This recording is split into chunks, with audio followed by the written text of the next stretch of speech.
Enter an alternate past, a dystopian reality where plague sweeps the streets. Hope for a future is all but gone, but even a dead man has to eat. In what remains of this broken world, you have one job: eradication.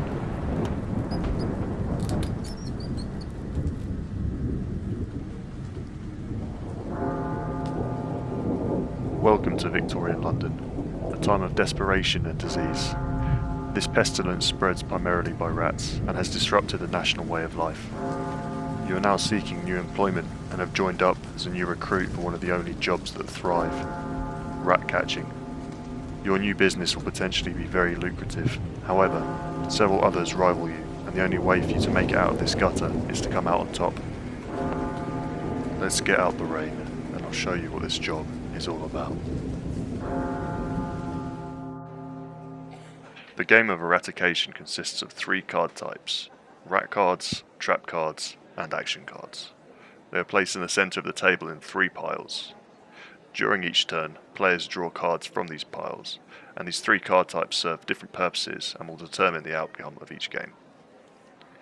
At the start of the game, each player draws 2 cards from the trap card pile. They then place them face up in front of where they're sitting. These will be the traps that each player will use to start catching their first few rats. The next stage of a player's turn involves drawing an action card. These cards will give the player an action that they can perform, such as purchasing another trap or allowing the player to sabotage another opponent in some way. Other action cards may cause the player some kind of detriment. This could be something such as skipping a turn or having to discard a previously caught rat. Players may have to perform the action of the card during their turn, but in some instances they may keep these cards for later use. In this instance, the player has drawn a trap merchant card. They can utilise this in later turns to purchase a third trap for themselves. The final stage of a player's turn is when they attempt to catch the rats. During this phase of their turn, they must attempt to catch a rat with each of their traps. The player will draw a rat card and place it in front of each of their traps. Each rat card has a specific dice roll printed on their card. A player then rolls a dice and must roll an equal or greater number to catch that rat. Certain trap cards will have a passive effect that can assist in these rolls.